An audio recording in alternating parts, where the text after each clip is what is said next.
Nerd could rise up. It could get elevated. Nerd could rise up. It could get elevated. We don't Nerdcore need no used to be just a made-up word. education. MCs tried to wake up. We don't need no thought control. No EGTN in the classroom. Justin, leave them kids alone. Oof. Hey, Oof. Justin. Let's put that in context. Yeah, we. Okay. No, I'm leaving it in. But yeah, okay. Oh, you don't totally leave it in, but just put that in context. Justin, leave the kids alone and stop giving them Fs. Okay, there it is. Yeah, okay, that'll work. I don't know if I should go on with this now because this was very poorly thought out. You know, like most of my ideas. Go with it. All right. We went with it anyway. We'll just say we went with that. So yeah. That's the song. What's the song? I mean, can't you tell what the song was about? Well, mostly questionable. Again, I should have thought about that a little bit more. It was a lot funnier in my head. So, you know, I can teach you what I'm trying to sing about. I think we'll get there eventually. Mm-hmm. I mean, do you know what we're going to talk about today? Oh, we should probably tell what we are first. Maybe. What are we talking about today? Well, the name of the show is I want welcome everybody to Every Man's Guide to Nerdom. I stole your part. Damn it! Now I'm all fucked up. You go ahead and finish out your part. Yeah, welcome to Every Man's Guide to Nerdom, where we are two 30 to 40 something year olds who talk about pretty much whatever we want. I'm Chris. And I'm Kyle. And if you guys would like to interact and join and be part of the community outside of just listening to us, we have links to our Discord server in the show description down below. Join that. It's free. Lots of cool conversations below us. Lots of cool conversations. Lots of fun things happening. If you want to talk about movies, anime, comics, video games, beer. There's beer, wrestling, or there's something sports talk with the sports balls and things, or anything that, like, if we don't have a topic and you guys want to talk about it, let us know and we'll make one. So join that. And then if you want to hang out with Chris and myself live, we play video games poorly every Friday and Saturday night on Twitch. You can find Chris over there on Twitch at GuyverUnit01, GuyverUnt01. Mine's a lot easier. It's KSIG, K_SIG. We play every Friday and Saturday night. We play terrible indie games terribly, and it's fun. Really, really bad.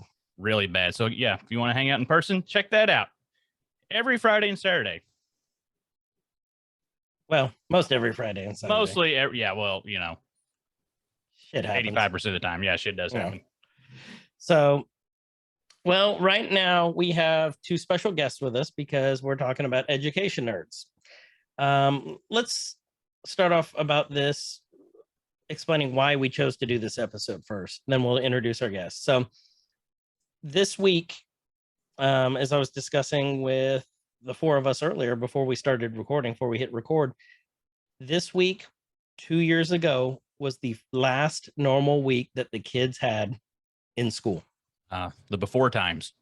In the before times. Yeah, the long ago's. In the before times, Mortimer. The kids really have not had a single regular week of school, if you think about it, since for 2 years. And I know with my girls, you can definitely tell it's different. Like, their attitudes have changed. Like, it seems like they weren't learning at a steady rate anymore. I honestly think they're a little behind. And not, because of me, because I'm a genius, but just because it's not normal right now. And I know it's difficult. So I figured, why don't we strike while the iron's hot and talk about education? And what better way than with our two guests? First is friend of the show. Use that term loosely. we used to like the man himself, Luce. Dr. Justin. He is Dr. Justin, mind you all. Doctor Justin? Doctor? Dr. Justin? Dr. Justin. Yeah. Doctor. Justin lady. Justin is you guys know him from Nerkies, you know him from our second episode, the MST3K episode. Manager of the Fantasy Football League. Yep, manager of the Fantasy Football League, and good buddy of mine. Known Justin for a while, good buddy of Kyle's. So Justin, all those welcome things back to the show. are in that order, by the way. In that order. Yeah. Literally in that order, unfortunately. But welcome back, sir. Thank you. I'm glad to be here to talk about probably one of the things I nerd out most about. So which is really difficult to say what I nerd out about most with stuff, but surrounded.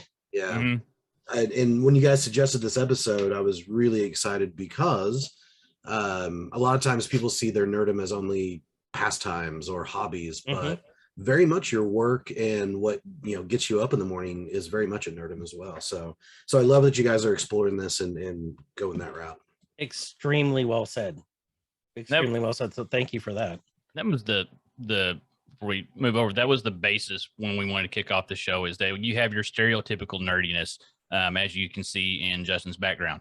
And then you also have like things that people geek out and nerd out about. We've talked about planners, and now we're talking about education, all these things that people are passionate about. And you can tell when they talk about it, the nerdiness, you nerd out about it, you geek out about it. And that's why we're doing this, that we're exploring those additional ideas. And we want to get you interested in maybe something you didn't know that you were, again, the basis of the show, to get you interested in something you didn't know you might have been interested in, or piqued your interest, like maybe I should do that. So any of the college kids listening to this, which there probably is, or maybe in Germany, our Germany base is going up, and Ireland, and Canada. If you guys want to go into education, there is a shortage right now of teachers. They need your help. They need our support.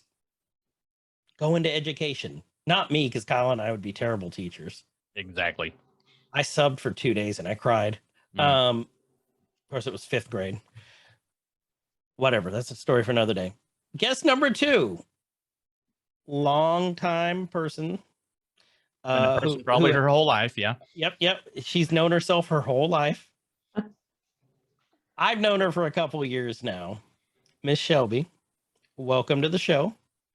Thanks for having me. Well, thank you for agreeing to do this. Shelby is a teacher. What grade do you teach, Shelby? I teach 2nd grade. So she teaches the littles.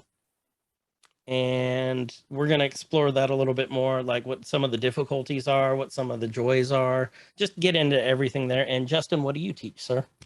I teach college. So I'm at a community college here locally. And so I teach everything English, everything from writing to literature to everything in between. So.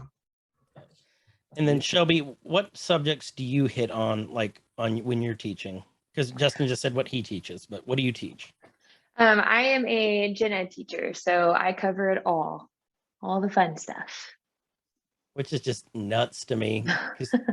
It's kind of like us, Kyle. Like you have to know a little bit about everything, but then they have the job of they have to become the subject matter expert and then teach it.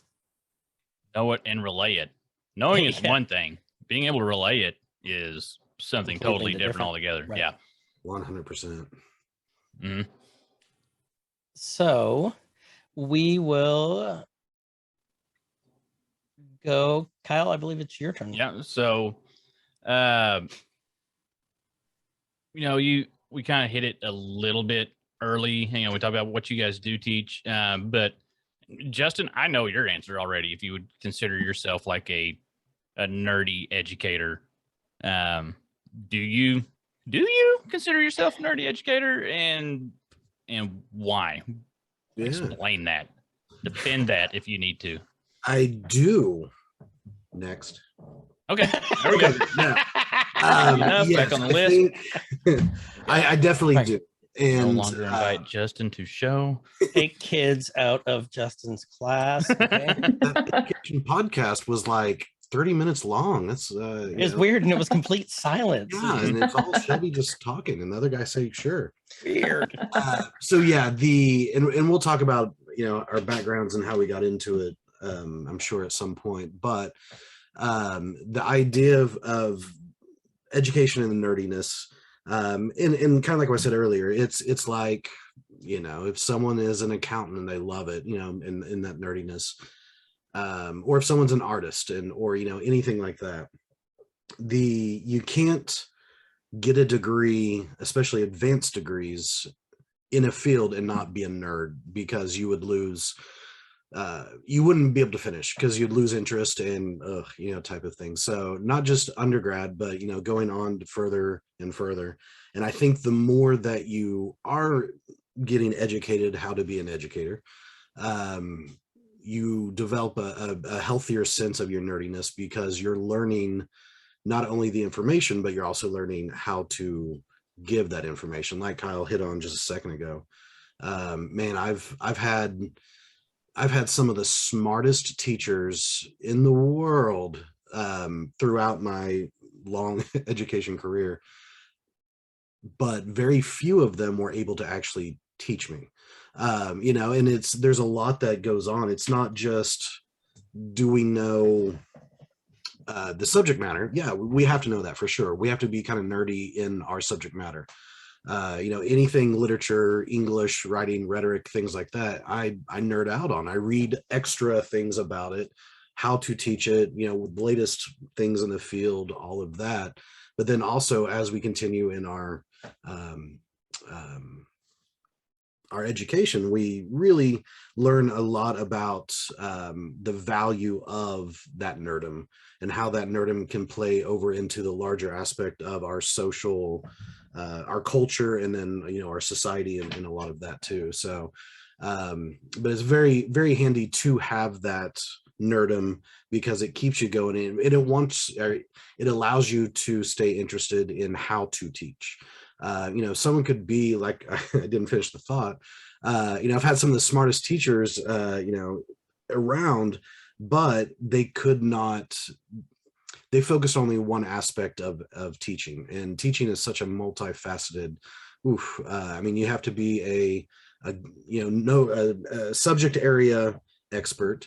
You have to also know how to teach. You also have to control the classroom. You also know how to be a counselor and a philosopher and a mother or father, and then also a social worker. You have all of these balls that you're juggling, and a lot of people will look at it and go, oh, well, you're just a college teacher, or you're just a second grade teacher. And it's like, okay, well, step in our shoes for one day and you will see there is a lot that goes on, and things keep getting asked more and more. And I'm sure we're going to get to that too. But because of all the training, because of all the education, all of that, it really helps to enhance that nerdum. But honestly, it's not until you get into the classroom and you have those students that the love of the nerdum really blooms, because you have that interaction. You see that light bulb come on, if you don't mind a cliche saying, all of that. That's what really feeds that nerdum, to where you love it. Like you might hate certain circumstances with administration or parents, or there may be a problem child or student or something like that, but for the most part you keep coming back because you have that nerdum. So yeah, that was a long answer to your. No, and that's the thing. That's exactly what we want. I want everyone to. One of the things I hate the most, my mom was an educator. So wait, did you say one of the things you hate the most is your mom? Well, we all know that too. No, one of the things I hate the most is that saying that, what is it? Those who can't teach, and then whatever it is, the really shitty one. Yeah. That's how much I hate it. I don't even memorize it. I want everyone to get a better understanding of what you all go through, especially right now, because it is not a fun time. to be an educator, and I don't know how you all do it. Like, bless you, you're saints. Any teacher listening to this, bless you. Kyle and I really appreciate you, because we couldn't do it. Mm-mm.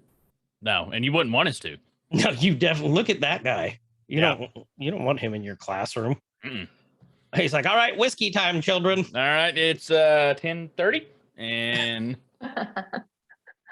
So if there's any, and this is an open invitation before we get to you, Shelby, for your answer.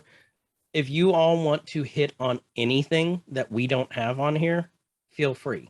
Like, if you want to just let something off your chest, if you want to let everyone know about something about the teaching profession, let's talk about it. That's the whole reason we're doing this. I want people to have a better understanding.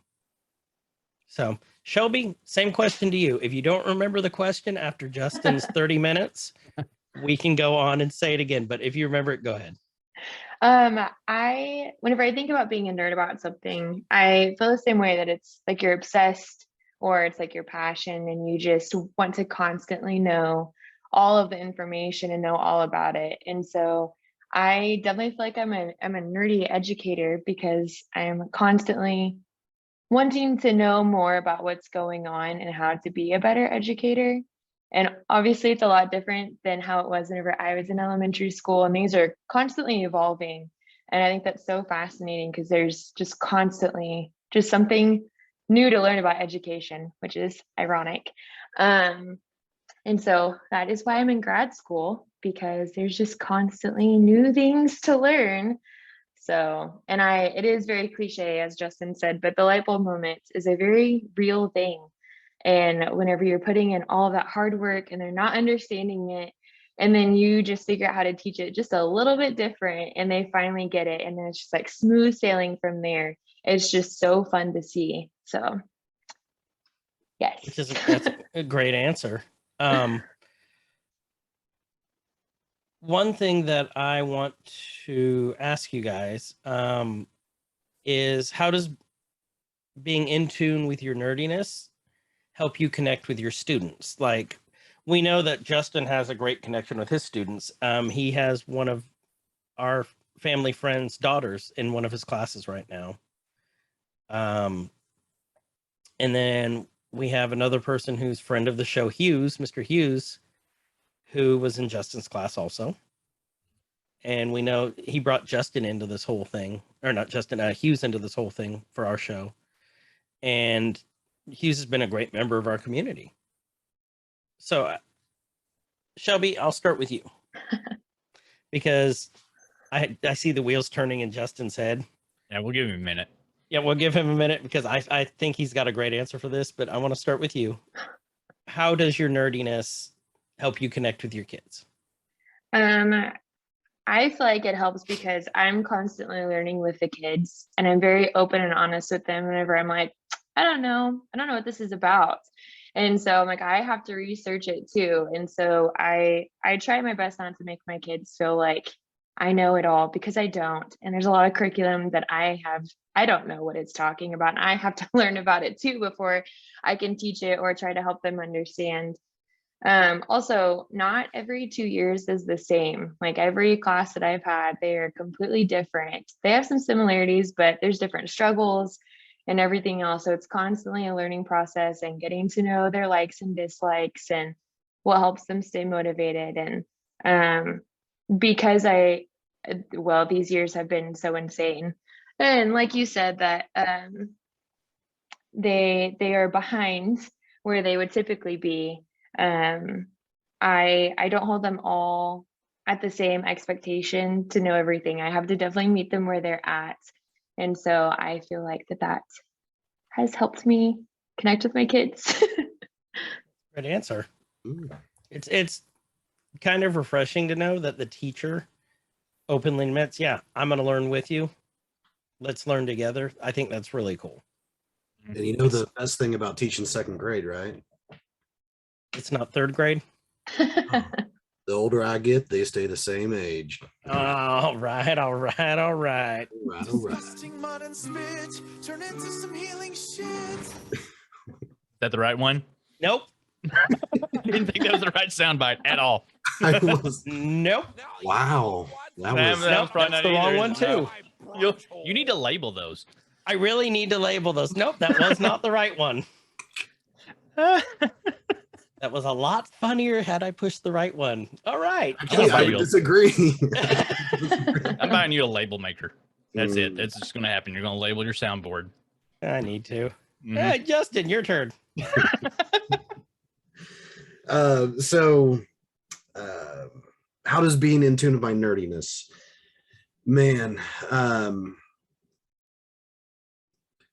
whenever I first started teaching, I had some older teachers that gave me advice.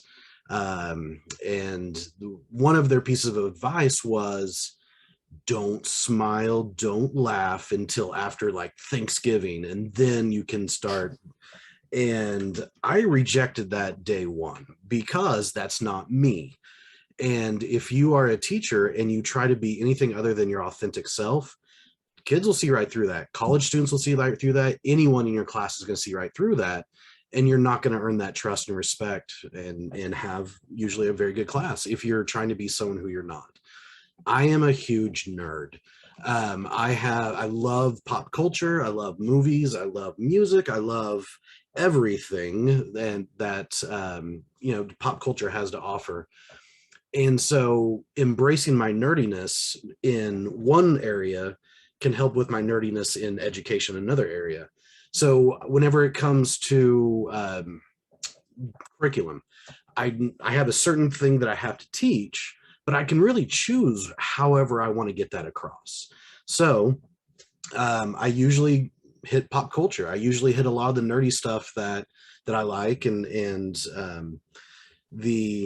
so let's say I'm trying to get across in one of my classes some writing, some idea about writing. Well, probably what I would do is give them an example about how I'm 50 plus hours into Elden Ring and I still haven't killed the first main boss because it's so stupid hard.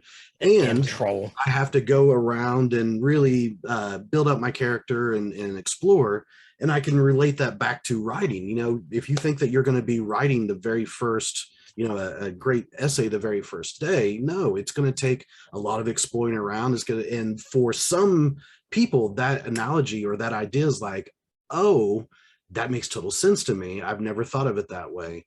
But you can also bond, I guess you could say, with students because, I know the teachers that I had that I loved the most and wanted to disappoint the least were the ones that I felt a personal connection to, that we had the same interests and things like that.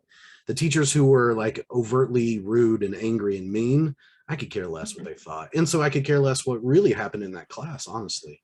And so I've found that by being myself and embracing my nerdiness with pop culture, it's allowed me to embrace my nerdiness in the classroom with education with a lot more effectiveness. So, yeah. Kyle? I was just taking that all in, and I was. Do you have Well, a I was- reset button? Hey, you had your mouth open, so I thought you were about to say something. It was there now. I don't know what happened to it. Like I had something, but it was like way back in the beginning part of that, and then I'm just sitting there imagining Justin like going through 50 hours of Elden Ring, and then like, oh, okay, now I'm out of the options menu, so I can move forward now. Hey, I'm at level Not 60. today. So my guy is at level 60. So I mean, I'm progressing through, but good You're level lord, 60? yeah, I'm like level 13 because I keep getting killed by the troll. yeah. I'm not buying the damn thing because I've seen what happens. Oh, You yeah. hear me Everybody crying about it. Yeah, Yeah. I know. You're like, the training boss. Once once you get going, Training Chris, let me wheels. know, and I can give you a couple hints of where you can collect runes a lot faster. I will once I get past that. And yeah, so I'll definitely help you out. But this is a perfect example of a conversation I'll have in a classroom. And because of that, oh, you understand who I am and where I'm coming from. Okay, well, maybe I will open up and listen, and it won't just be zoning off in class. In my lit class, I teach intro to lit. I teach The Watchmen. I teach a graphic novel that I love, and I can get across a lot of the ideas of symbolism and a lot of other things I need to get across but do it in a way through a vehicle that's something that I'm passionate about. And in turn, the students see that I'm passionate about that, and they really appreciate that and understand the passion and tap into that as well. And you guys have probably had teachers where you either A, didn't connect, didn't really understand each other, or B, you knew that they were looking for like 3 o'clock, and as soon as 3 o'clock hit, and I'm out. And they were checked out, and so I was checked out in their class too. And so just to put a bow on what we're talking about, the nerdiness, I think, is a key component to my teaching personally, because it's truly who I am. And so it makes it easier for me to do what I do. So sorry to circle back. No. This is what we're looking for, man. And so, like, kind of carrying on that and going over to Shelby, like, are you able to take your, I mean, obviously Justin was passionate about Elden Ring right there for a good, 7-8 minutes. So are there like things that you're passionate about, your likes, things that you just really enjoy, that you're able to bring in the classroom and then possibly utilize that to connect with the kids? You know, kids can be standoffish. I mean, even from that age, they help you break down the walls and help you get through to those and be able to connect with the kids in your class. I was trying to think about something to relate to what Justin was saying. Cause I'm like, with my 7 and 8-year-olds, I really enjoyed being a kid. So like we sometimes just take a break from learning about things, and we just have a moment, like I'll make Play-Doh with them, or we've baked cookies a couple of times this year. But really something that I love doing every year, I teach at a school that has a very high Hispanic population. And ever since I was little, I have always been obsessed with everything Dia de los Muertos related. I did almost like all of my research papers in college over that. I have just been obsessed with that. It's another nerdy thing about me. And so around November 1st every year, we just completely stop what we're doing and we do a whole like research project together, and we make certain things throughout the week that are related to it. And because I teach in a high Hispanic population, the majority of my kids know all about it, and then that really just sets us off with a good tone for the rest of the time. And I really enjoy being a kid, and I love putting on Kids Bop and singing with them. So I connect with them because I'm also a child. So I don't know. So do they know the history behind the Dia de los Muertos? Dia de los Muertos. Really close, Chris. You know what? I put my foot on the path. You were getting there. I was getting there. I was not close, but I put my foot on the path. Damn it! You were close. You might just want to be careful about how you pronounce things, because they may mean something different. Yeah, that's true too. For the most part, they do. I have a lot of families over the years that they also celebrate Dia de los Muertos. And then whenever the movie Coco came out, that is a fan favorite to watch too, and it really explains a lot of the traditions. And but yes, for the most part, they do have a pretty good understanding. But that's what we start off with, is why we celebrate this, what the purpose is, why it's so important. So please tell me you guys sing Poco Loco when you're doing it and dance around the classroom. I don't, but I am sure that I have had kids before do that. We're all about Kids Bop soundtracks, so unless it's not on that, then probably not. I would like to point out, Kyle, when you said I don't, Kyle gave the head turn and the I don't believe you look. I wasn't going to say it. Oh, I was pointing it out, and it's cool. I know. I mean, I think the burning question is, though, Shelby, do you talk about Bruno in your class? Every day. Okay, yeah. So Every day. I thought we weren't supposed to talk Fine. about Bruno. Melissa has to It's talk okay about now. Bruno every day in class. So Every day. Oh, it's such a great movie. which I don't know if we mentioned this, but my wife also teaches with Shelby second grade.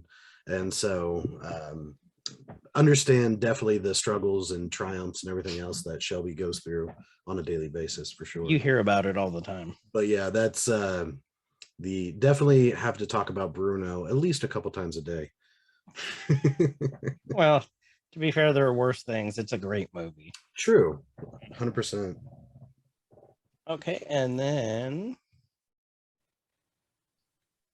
We kind of hit that. So yeah, we kind of hit that right there. we got both those. Justin, we don't use Elden Ring things, so we're good there. That That was a bonus. was a bonus. That led us It's a to more bonus things. level.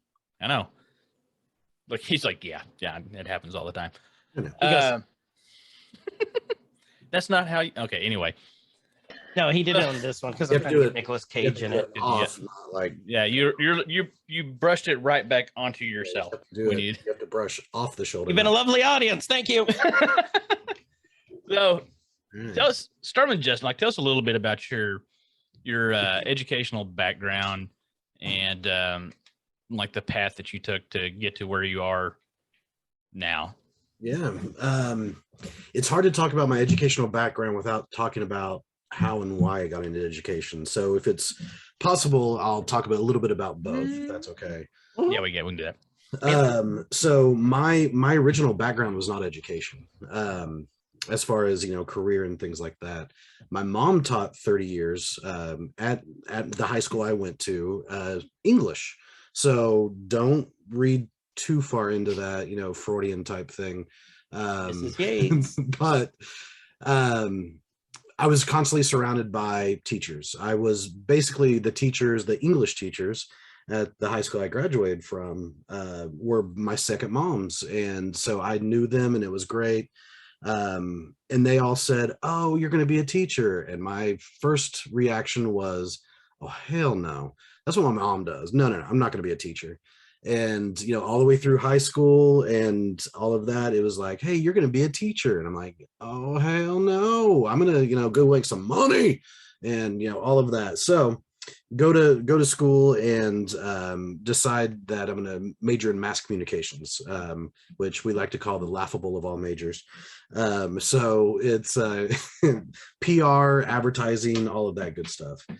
So my original career was in PR and marketing. So I was, worked for Ackerman McQueen, which was public PR and mostly advertising firm out of Oklahoma City. Then Loves, the travel stops and country stores, driving down the highways. I was the PR coordinator for them for about 6 years. But like I tell my students, at the ripe age of 27, which is young to some of my students, but old to others, I just woke up one day and I was like, man, I don't want to do this for the rest of my life. I had a great job, paid me pretty well, but I just woke up and wasn't happy, about, where I was. And so I thought, what would I do if I could do for free? Man, I think I really want to teach and coach. And it's really good that I would, do it for free because we basically do. But so I basically just relocated. I was in Oklahoma City, quit my job, moved back to Tulsa, started a master's in education, and then started teaching at the high school I graduated from. So that was my background in how I got started in education. And I tell my students that I truly chose this career. A lot of times people just kind of back into a career. And like Chris pointed out earlier, there's that stupid thought that, well, if I can't do something, I guess I'll just go teach. And I didn't have that mentality. It was more of like, I think I'm ready now to go teach. I wasn't ready mentally to do that before. And so I started teaching senior English and journalism at the high school I graduated from, and coaching soccer, men's soccer, and man, loved the students, loved the material. Administration drove me absolutely nuts, and parents drove me absolutely nuts. So I was like, man, I'm gonna try this whole college thing because I don't have to deal with parents or administration. So you still got to deal with some administration, but not as bad. So then for the next 12 years since, I've been 13 years. Yes. Okay. I've been teaching at different 2-year and 4-year colleges all around Oklahoma, Northeast Oklahoma, Central Oklahoma, all of that. And at one point, I was like, okay, a master's, because my master's is in educational foundations and leadership with an emphasis in English. That's a lot of words to say, an education major with an emphasis in English. And then I went on and got and that was from the same school where I went to for my undergrad. Then I got my PhD, decided to go get the PhD. And that was from OU, Boomer. And so that's allowed. What'd you call me? Boomer. It's a sports thing. Don't worry about it. Yeah. Oh, yeah, that's another another thing. thing. Yeah. I'll tell you. I'll fill you in later. I don't skits it. We don't talk about Riley. We don't talk about sports ball in OU. So, but yeah, but getting my PhD at OU, it really transformed me into the educator that I am now, because I was able to not just learn, because usually in undergrad you learn some techniques and and some of the background. In masters you learn more of the curriculum, you learn like the ideas behind, but in PhD it's all about theory, and it's all about really deep dives into how we got to where we are with education and where we can go, and how I play a part of that. And that's where I really, really fell in love with teaching and really embraced that nerdiness. And I think and it's not necessarily for those that might be interested in a master's in education. I'll tell this because, when my wife was thinking about doing it, I told her, a master's isn't hard. Like you mentally, you can do it. It's just a lot of work. And so it's a lot of writing, it's a lot of reading, and it's a lot of, call and response of what you're discussing that week. But it's not like you're sitting there like, I don't comprehend what they're saying, but it's just a lot of work. PhD is the same way. It's mentally you can do it, but it is a massive amount of work as far as the readings and a lot of that goes. So people who are interested in getting a master's, even a PhD, it's doable. It's very doable. And Chris will attest to, like, if I can do it, you can definitely do it type of mentality. That's true. So yeah, that's good friend. Good friend. Yeah, I'm a great friend. I'm so happy that I teach college. I'm so and the really nice thing about my wife teaching second grade is that we have a way to bond on a whole nother level. So we can she can come home and talk about her day with second graders. I come home and talk about my day with college students. And what's really crazy is that many of the same issues that she's dealing with, I'm still dealing with too, and vice versa. So we can help each other out. We can flex in our nerdum of that and really bond through that way too. But I mean, she's helped me on several lessons to where I've been like, oof, I'm not really sure how to get this across. And she's like, well, have you tried blah, blah, blah? I'm like, oh, that's a great idea. And vice versa. There's a lot of stuff where she's like, I have to teach this. And I'm like, oh, have you thought about maybe trying that? And it's like, oh, okay. And so it's really nice that the further that I get into the nerdum, the education in classes that I take myself, the more I'm able to really understand what Shelby does on a daily basis, because our jobs are vastly different. But when it comes to the core of that, that we essentially do the same thing. And so I can't really think of any other field that has such a paradigm where we do the exact same things, but do it so differently. And so I think that's one of the fun nuances of education. But yeah, to put a bow on that. Sorry. So many bows. Fine. No, keep going, dude. I know, man. This is great. This is going to be a 16-hour show because you let me talk. Welcome back to part 5 of education. There you go. But that's what the edit button's for. Go through and edit like. No, I don't edit shit out, and Chris can vouch for that. Like if it's said, it's in there. Yeah, but I'm one of those weirdos that like I was alternately certified, and education was not the thing that I really wanted to do early on. It was a choice for me to come back into, and man, I wake up now every day like excited and jazzed that I get to go into the classroom and I get to, be there, mostly because I have a captive audience that will laugh at my jokes. So that's pretty great. But other than that, it's just such a rewarding thing that I will probably do this until I'm like 75, 80, because I don't see myself slowing down or wanting to slow down. So I'm glad that even though it wasn't something that, when I was 4, I was like, I want to be a teacher when I grow up. I'm glad it's something that I circled around back to and really stuck with, because it's been the most rewarding thing in my life. So That's awesome.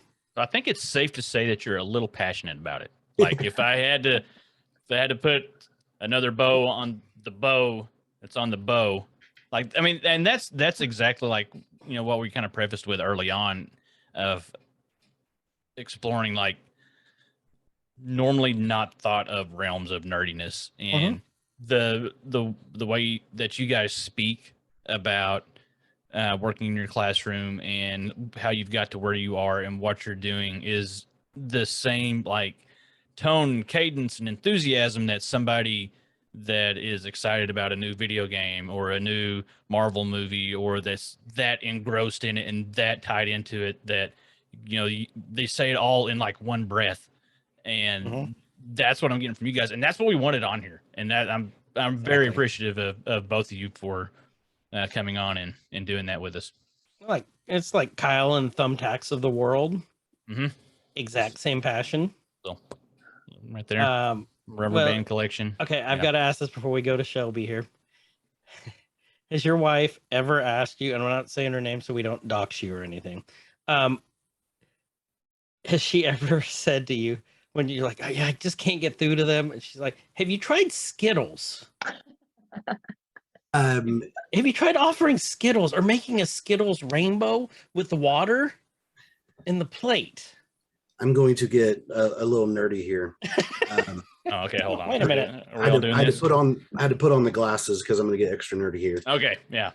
She hasn't, because she is a fan of intrinsic reward, intrinsic value, and not extrinsic.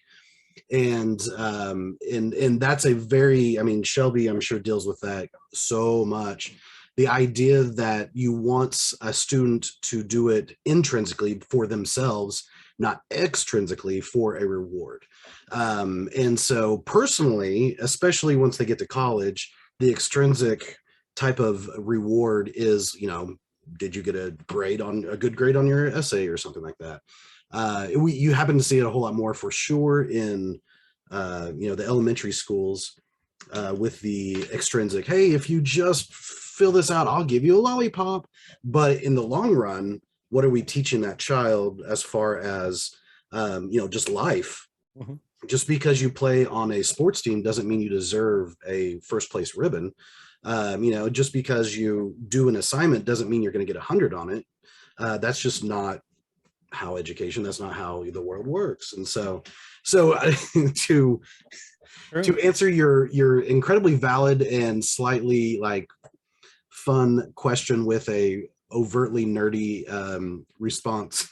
But yeah, she has not, because she values the intrinsic. She tries to teach them to want to the value themselves instead of the extrinsic. So Shelby, let me ask you this before we go on to the question that we just asked Justin. Do you find that you have to do that sometimes with the younger kids? Because we all know that Kyle's got a little, I've got a little. Yeah, mine's been running in and out all night. Sometimes that's what I find, that, I want them to problem solve on their own. I want them to, get the reward and have that sense of satisfaction. But then sometimes they need that extra oomph. So it's like, I got a package of Snap Pickles, or, Here's a Twinkie. You know, do you find that you have to do that sometimes with the littles for motivation? I agree with Justin's wife the majority of the time. We are very similar in a lot of ways. I have this recorded, so I'm gonna show her that. Oh no, she's not talking about the Justin's so handsome. That's when Shelby goes. When it comes to education, we agree on a lot. Hey, that's not what your eyes said last time I saw you. I was gonna say last to night, me? but that sounds bad. When he was in even his though I muscle did see you shirt. last night.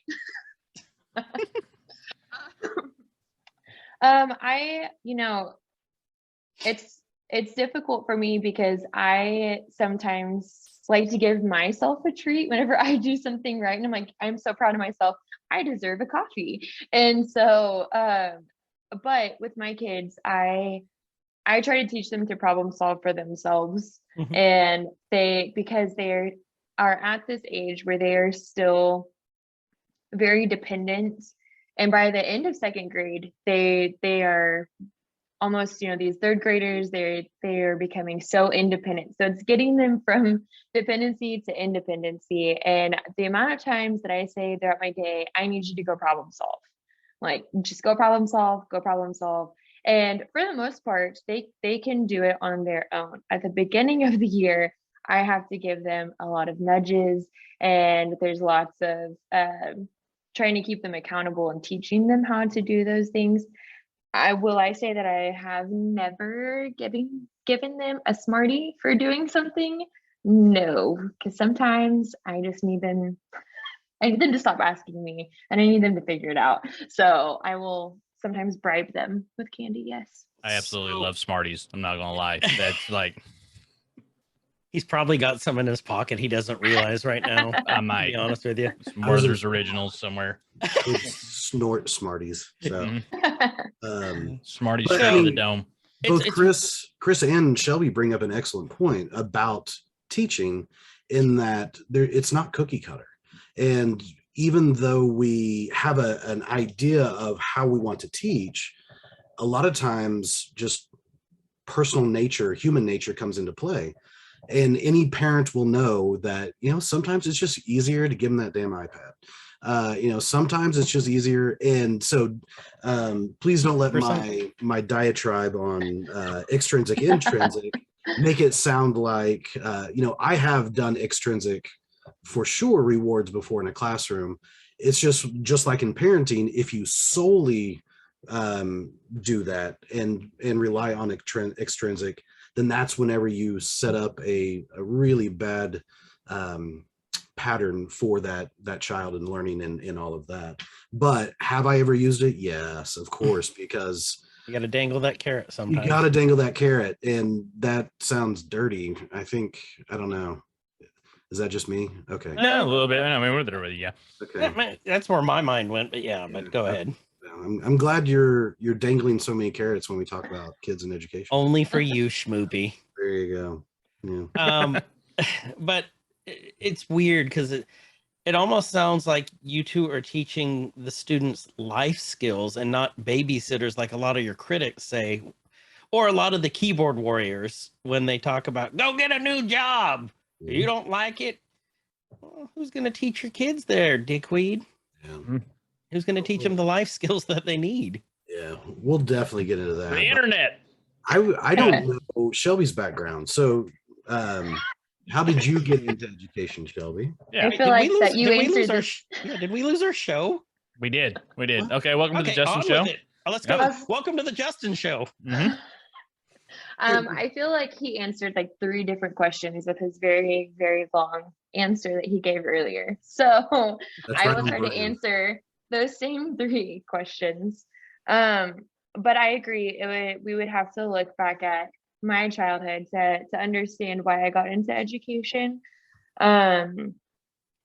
I, similar to the population that I teach currently, dealt with a lot of trauma and not, a good home life. And so my safe space was my school. And so I don't know what all my teachers knew about me, knowing what I know now, I know a lot about my kids and things that I probably shouldn't know. So I'm assuming they probably did about me too.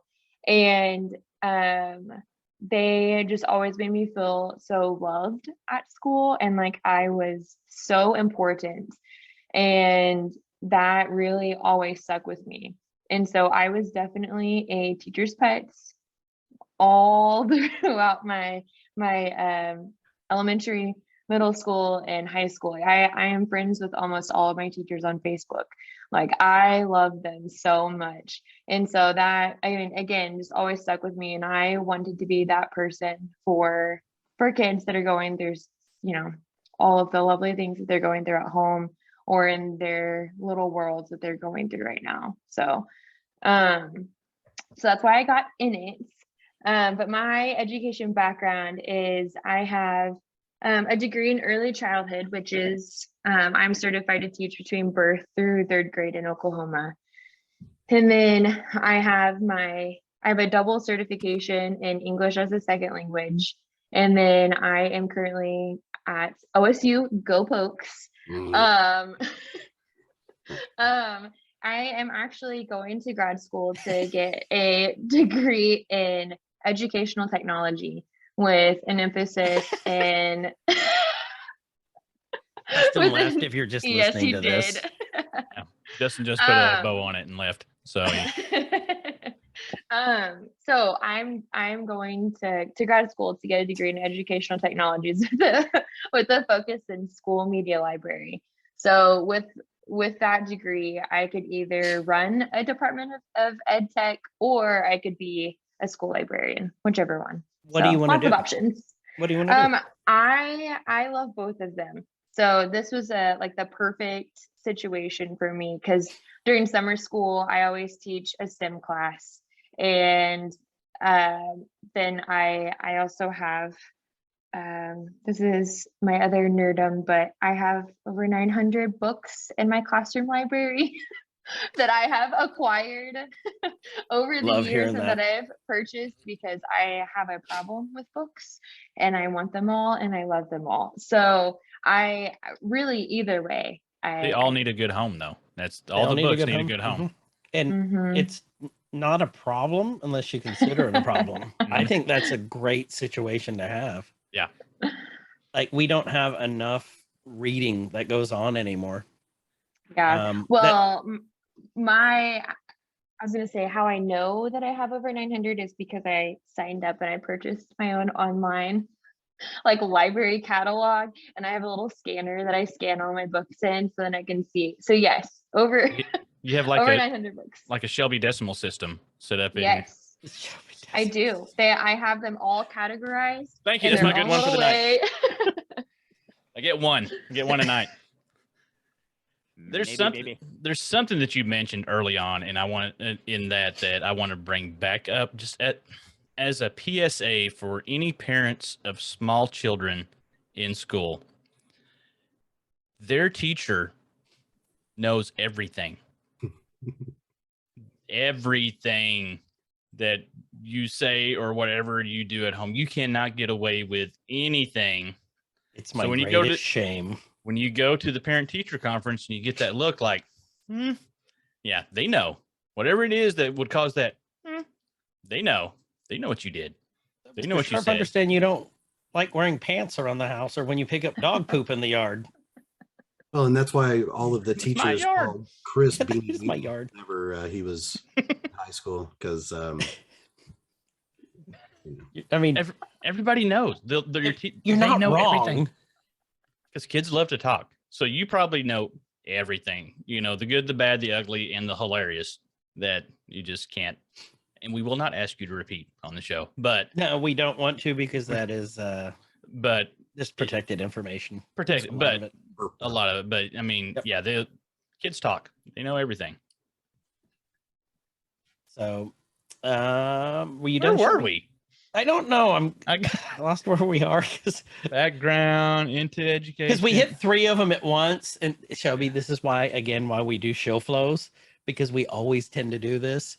But you guys have answered our questions so well that I don't know if you could tell, but Kyle and I were just sitting here going, no, they're right. We're just here for the ride. We really So, are. What do you want to do? Start with Shelby. Like before you got into education, was there something that like we knew what Justin wanted to do, which was sell Peanuts. oversized and overpriced fountain drinks on the interstate. Mhm. And he but, wanted like, to be an astronaut, wanted to be farmer, an astronaut, dinosaur, farmer. rancher on the moon. Yeah, have his own theme park on the moon with sailors and blackjack and It's called Just Justin. Yeah, and it only sailors are allowed. But what did you? Was there something else that you wanted to do, or was this like as long as you can remember of wanting to do a thing? This was the thing you wanted to do. My other nerdy thing about me is I'm obsessed with animals, dogs specifically. So for a long time, I wanted to be a veterinarian, but that quickly went away whenever we were cutting one of my dog's nails and they started bleeding, and I couldn't handle it. So Just you're the not a nail blood clipping. person, is what you're saying. I'm not a blood person, no. I'm glad you said nails because I didn't know where. I grew up on a farm like type situation, and I didn't know where that was going. And yeah, She was anyway. practicing. She was practicing for her future. Yes. Like, pass me the balloons. Something else was I also love like crime documentaries, and I love Criminal Minds, so I wanted to be just like them. So I wanted to be a criminal profiler. But you're always traveling, which is something that I also love, but you're never home. And I'm also very much a homebody, so that obviously wasn't going to work for me either. That's cool seeing the big like shift of things. Like, and it's not like you kind of both had that same thing. Like these are these things I really want to do, but then you have like you found your calling. You both found your calling. Like this is what I actually need to do and want to do. When you find what you like need to do and want to do, and they mesh up, I'm still trying to find it, and it's been a while. But when you find those, that like Me that's too. a really good feeling. You found it. It's here. It's on the show. This is what you need and wanted to do. Oh yeah, well, there's this. I thought you were talking about job. I'm like, yeah. Oh yeah. This doesn't pay the bills for shit. But like the following your passion, finding your passion, and being able to make a career out of it, which what you enables you to like. keep doing it. Do what you like. And it's it's great to hear that that's what gets you up in the morning too, for you too. That it's not the old Dunkin' Donuts guy, gotta make the donuts or gotta teach the kids. I taught the kids. It's not that. For you guys, it's your passion, like Kyle was saying. And it's just really refreshing to hear that you're actually in it for the kids, as much for yourself as well, because there's a sense of fulfillment. God knows, we joked about it earlier, but it's not for the damn money in this state. No matter how much our governor thinks you guys make and how we're in the top 10, whatever, that's a discussion for another time. But they don't make shit in Oklahoma. Like, teachers don't make a dime. And that's why I'm glad that you two do this. For any teacher that's listening, we appreciate you for doing this, and not getting compensated for it. Like in the private sector, Justin, you were in the private sector, one of the big answers, I ain't doing that shit. That's not my job. I'm not getting paid for it. Well, you two have to take on the extra stuff. Like Justin, you're saying you're a counselor, you're a therapist, you're a manager, you're an educator, you're all the above. And it's just great that you two there's people like you in this world to do this. I have to wear so many hats, all of them with bows on them in Justin's closet, And they're pretty. They are pretty. He does look pretty. Mm-hmm. Isn't he pretty with his haircut? Like he's ready for the Derby every day. The Justin Derby. Hughes, if you're not watching this, you need to be watching this. Well, if he's not watching this, he won't hear you say it. Oh, that's we'll true. Tell too. him. Yeah, but he does listen. He does listen. True. Okay. Let's start with Shelby on this one because your hours are going to be a little bit different than Justin. What is a typical day for you teaching? Hours, like what do you do? What do you have to, like, how do you prepare? Like, do you go to bed at a certain time? Are you like, oh crap, I have to get this done because I know little Johnny and little Susie weren't getting this lesson, so I need to modify this? Like you guys were saying, because it's a new year, it's a new class, and they don't learn the same that they did last year. So I can't go by what I had written down here, and you're having to put in extra hours. So what walk us through your typical day. So Monday through Friday, I get to school between 6 a.m. and 6:30, and our school time doesn't start. The kids don't come in until 7:25. So every day last year, I got to school at 6 a.m. because I couldn't stay late. So I get there between 6 and 6:30, and then I also stay an extra 30 minutes to an hour every day as well. We are very fortunate that we have the majority of our things planned out in advance. So then it's just a matter of going in and figuring out what I do need to do differently, what I need to do for small groups to make sure I'm differentiating and making sure everyone's understanding. So yes, and then I also spent Sundays are normally like my school day, like my teaching school day, where I just go over and I kind of do like an overlook for the week, find like the main things that I'm teaching. So you're spending your entire Sunday or most of your Sunday planning out your week. You're one of 2 free days. yes. But I thought you guys didn't put in any hours. Nope, I get to school at 7:15 and I leave right at 2:45 every day. Well, that's good to hear. All right. Just kidding. Mrs. Long, if you're listening to this, please remember this. She doesn't listen to this. She knows better too. She knows I stay for a long she's time. way too smart for that. That's Shelby's principal. It is weird. How do I know that? Odd. I'm so Odd. out of the loop. I'm doing my thing. You just sit there, look pretty. Okay. I'm working on it. What do you, Shelby, before we go to Justin, do you use any of your holiday times doing this? Do you use any summers doing this? What do you like? So How many months a year would you say that you have your mind on school? Oh, it is year round. I got kind of lost in what I was talking about a minute ago, so I kind of forgot the question. But it's walk through a day, typical day. Welcome to my world. There we go. Yeah, so we get 45-minute plan times every day as well. And you would think that would be a nice little break, but we are also in meetings every day during our plan time, except for maybe once a week. And then even then, that's still trying to get caught up from the day. And then, yeah, all breaks. Summer school, I teach summer school, and then we go right into professional development before the school year starts. So even whenever the kids are out of school, and they get like a nice little virtual day, or they get off for teacher professional development, I'm in meetings all day those days, prepping and learning how to be a better educator, or yeah, we'll just leave it at that. That's so nuts to me, just how you constantly have to be thinking about it. Like, you don't have time to yourself. That's why we appreciate you doing this, because it is Sunday when we're recording this, and you should be, according to you, thinking about school. Instead, you're wasting it with 2 idiots and Justin. Well, if they're behind this week, it's because of you. So Yeah, so Don't feel bad or anything, but you're the reason why a child won't be able to read this week. Yep. yeah, Wouldn't be the first time. So you know, it wouldn't be the first nor the last. And don't worry, we don't feel bad. You've listened to our show. Justin, same question.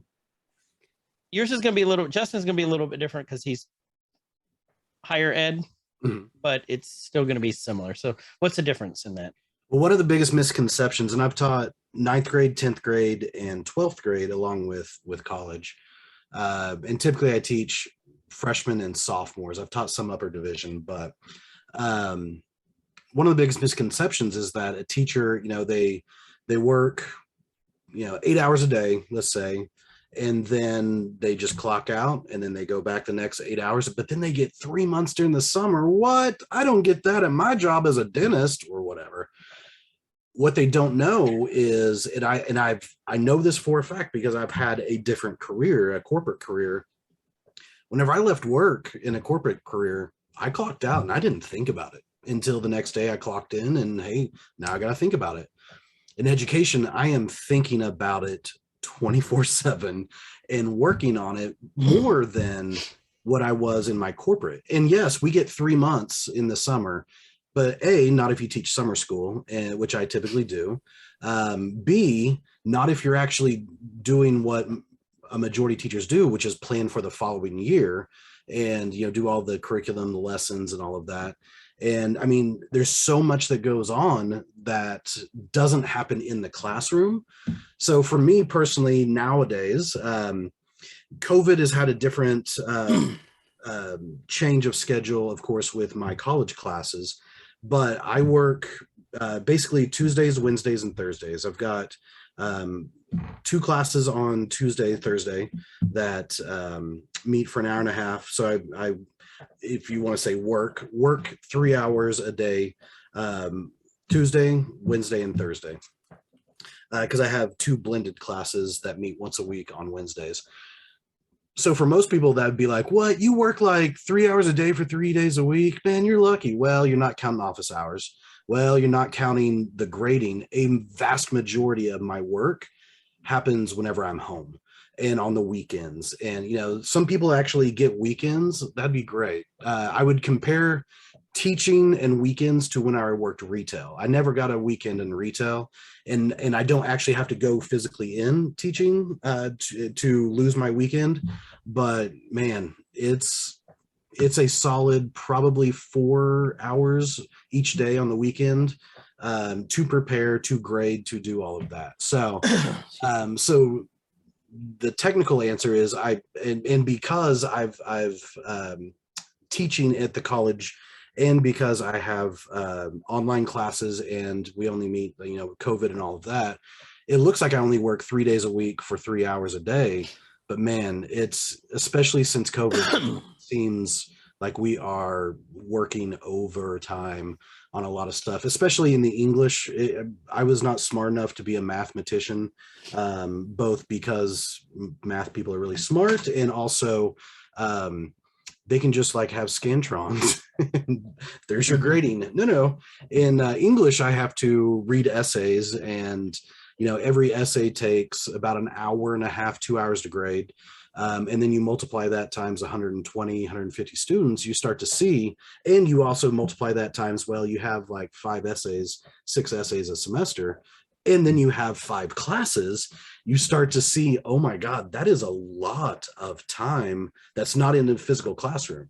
So the actual work hours is the easy part. The classroom is the easy part of my job. It's the when I'm home, or when I'm clocked out, that's whenever it gets real. And so I'm not complaining whatsoever. I chose this career with my eyes wide open, but it's also one of those things that's like, man, it's rough. So earlier you had mentioned there's that stupid saying, those who can't teach or whatever.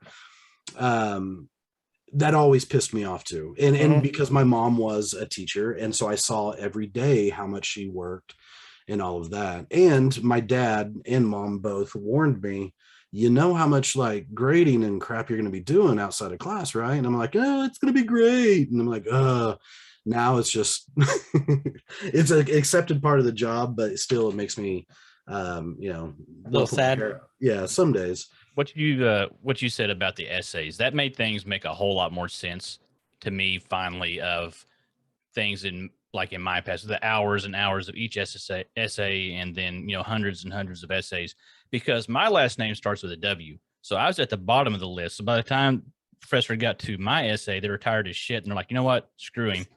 And he's not going to get that's my excuse now for why my essays never turned out great.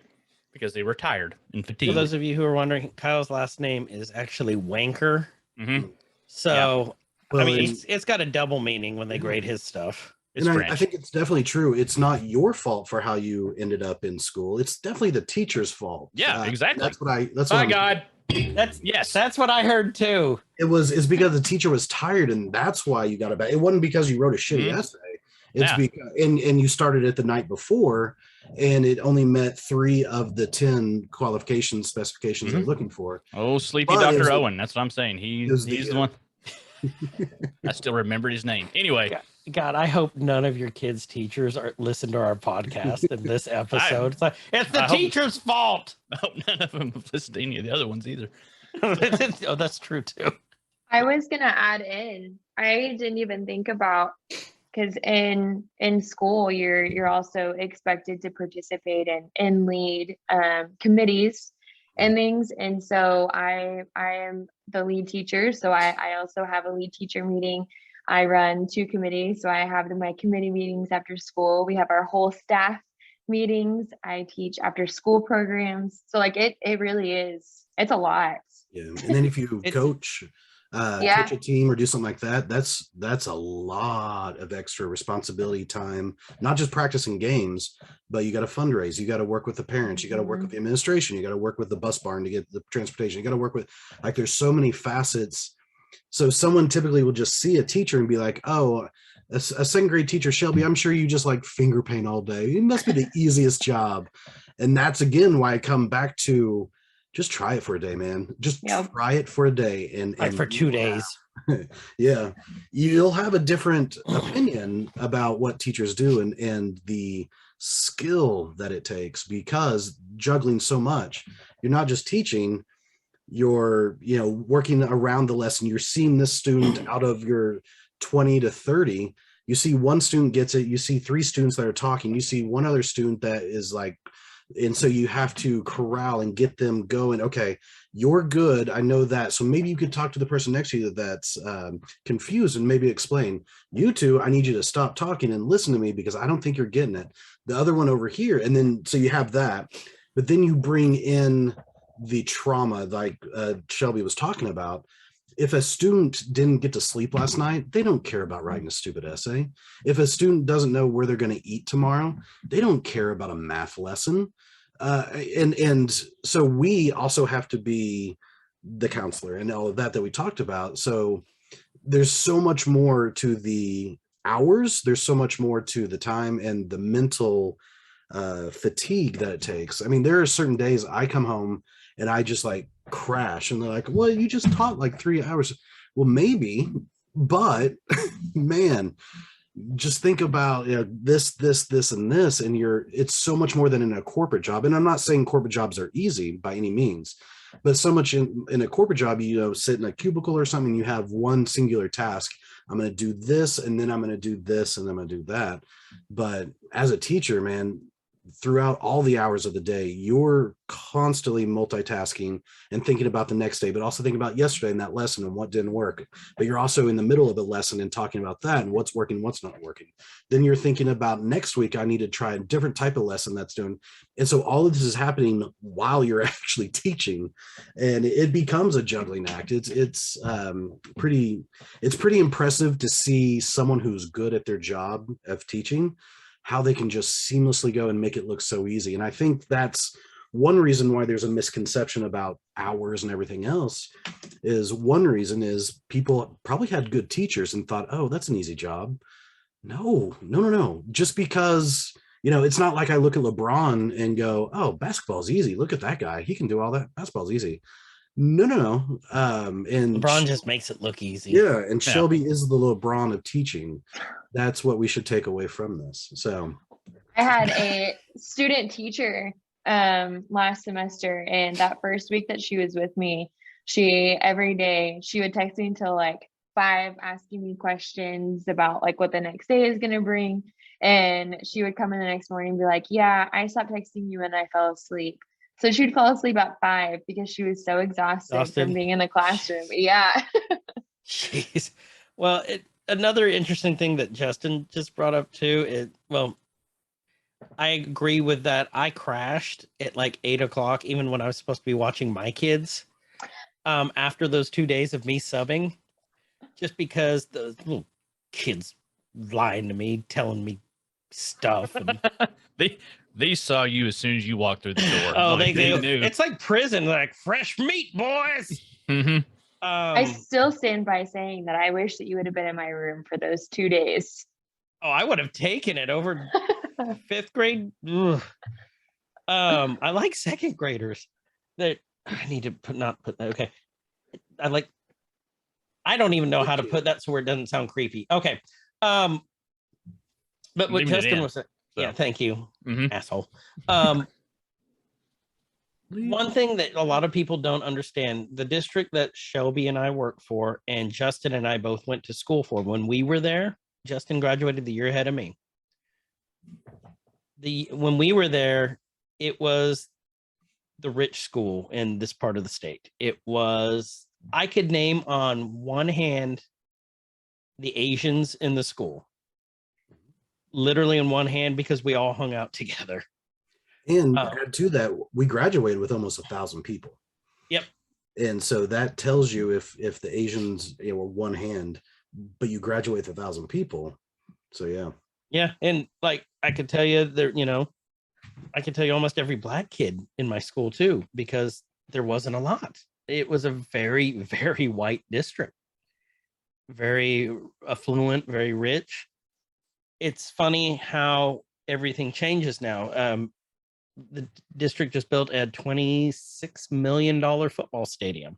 So everyone's like, oh, you guys are rich. You're rich. You're rich. Come look at, see how high our percentages of homeless and free and reduced kids. That's something you don't realize just because, everyone struggles right now. Inflation's a bitch. Everything's expensive. It's hard. I get that. But a lot of these kids, like Justin was saying, they don't know when they're getting their next meal, and they depend on that school meal. They know that that's a constant. They know that their teachers, they know that Shelby's there. They know that there's a Justin there. That's the only adult figure on their life that might be there 5 days a week that they see. And you just never know. So I think it's a lot more difficult now teaching than it was, when you could make, in the 50s, when you could make the whole meal in the microwave, the little pot roast turkey cake dinner thing. We've all seen the Mystery Science Theater with that one. Like my mom's a cafeteria manager and director for a school in Eastern Oklahoma. And, you're just talking about those struggles.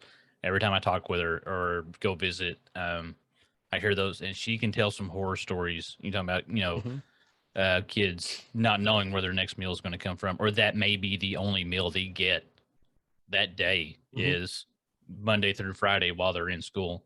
And then, also the struggles with keeping up with the nutritional requirements and all that. And it's just so many facets of everything going through education. It's really eye-opening.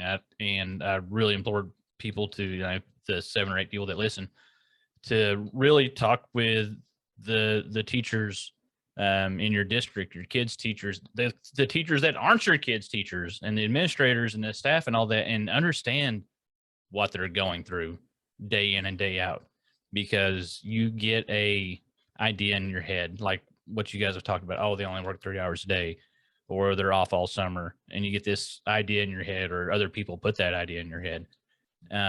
Talk with them and actually listen openly to what they have to say about it. And you'll have a whole new understanding and appreciation and respect for what they do. Have empathy. Yeah. It's the big word. It's a big word. Whenever I started teaching, it was exactly 10 years after I graduated at the high school I graduated from. Whenever we graduated, it was probably 80% white.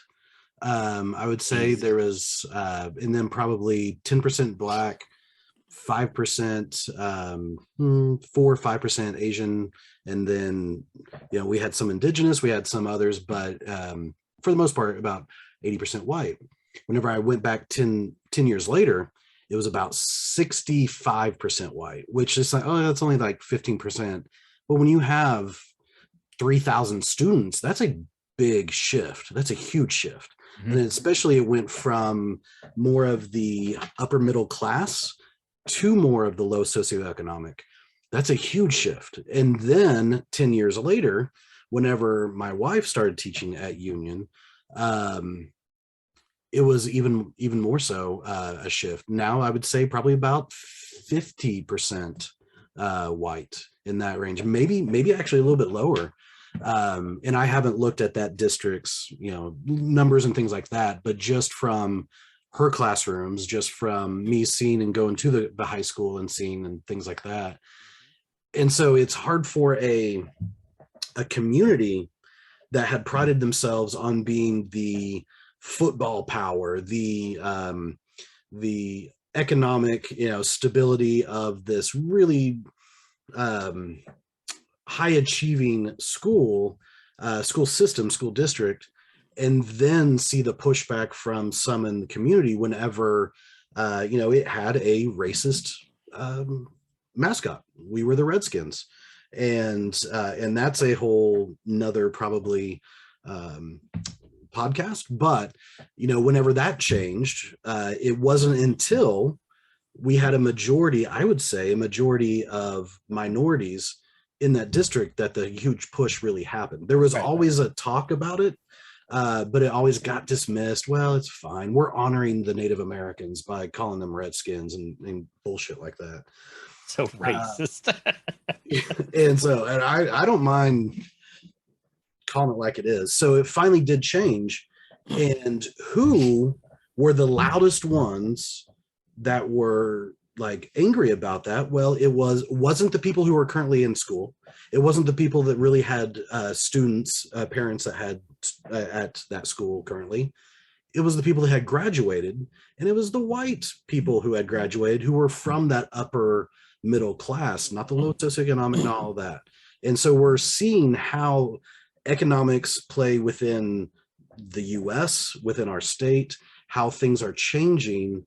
And there's a huge pushback to that, and a huge pushback to education, which I'm sure we're going to talk about here soon. But it's really interesting how education has become this lightning rod for political and other things of what's wrong with society.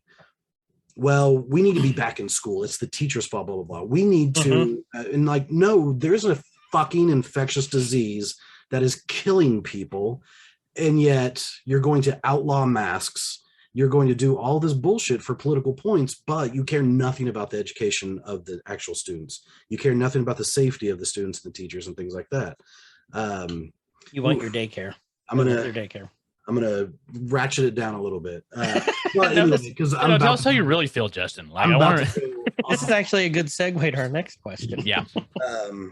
But yeah, so I'll let you segue into the next question and let Shelby talk.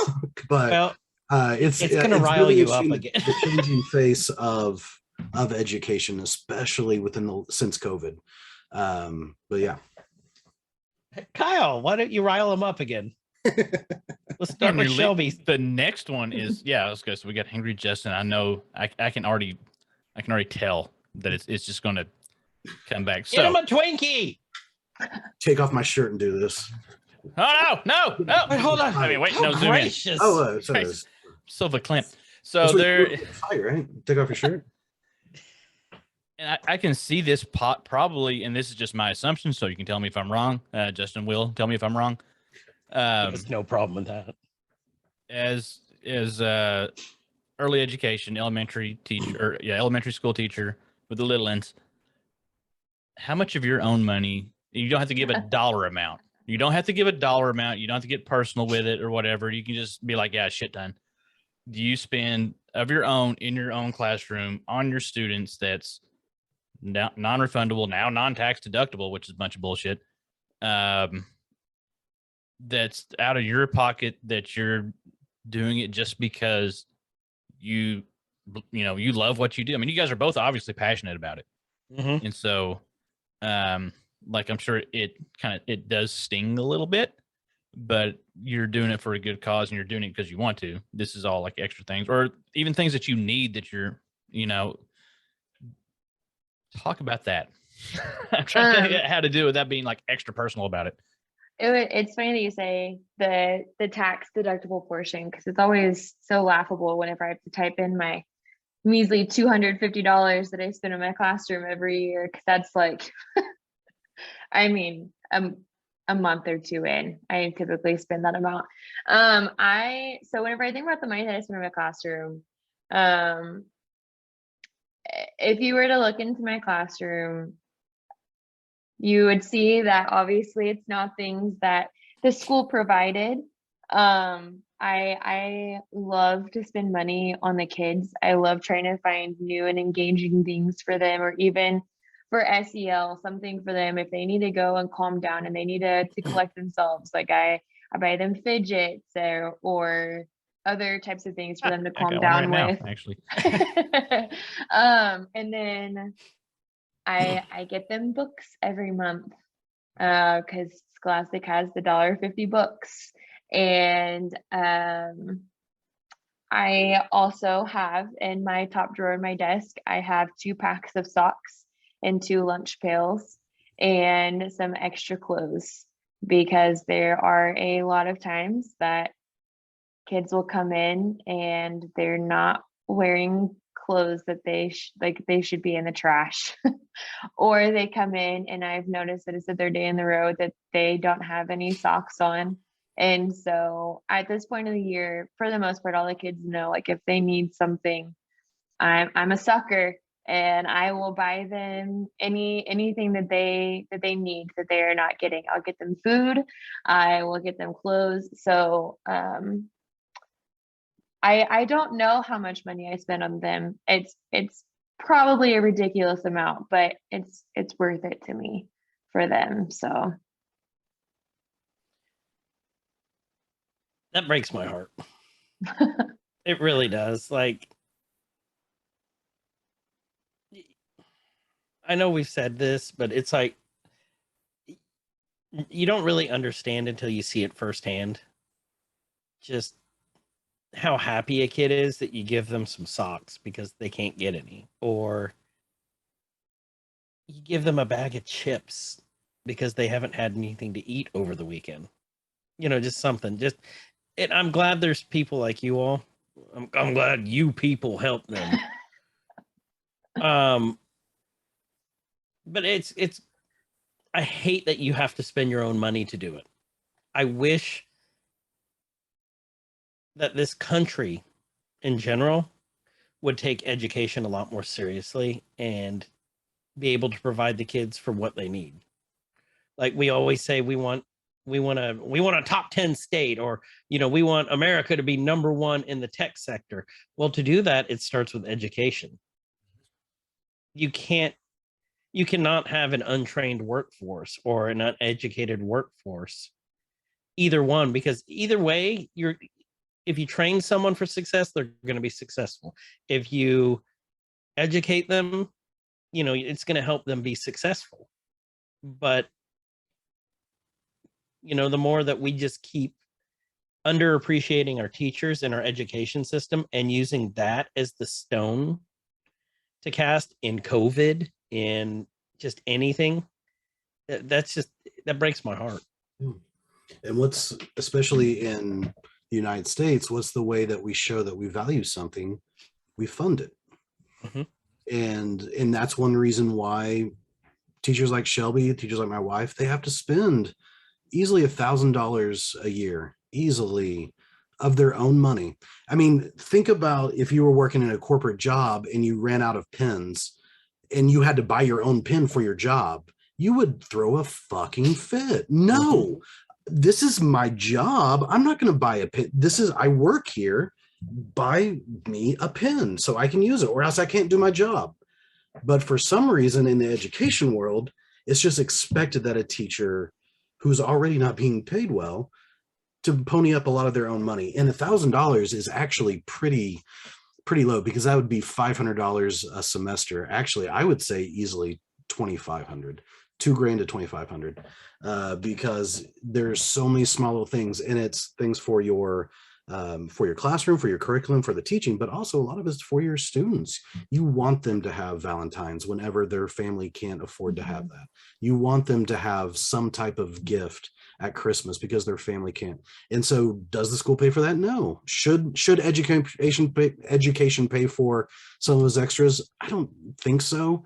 But if all teachers were using their extra money for was to little supplements for their students, that would be a different thing. Teachers are choosing to do that. But whenever the students are at a disadvantage because teachers aren't dipping into their own pocket, that's whenever it becomes a huge issue. Whenever I was teaching high school, and ninth through seniors, regularly I was spending money. I need to get this, or I need to do that. Well, this school system doesn't have that extra money for it, so you kind of have to provide it if you want to do that. Well, my students have to learn because they're going to get tested, especially in the high school years. They're going to get tested, and then I'm going to be judged on how they scored on those tests, which is a huge problem in education in the first place. But that's, again, probably for a different podcast.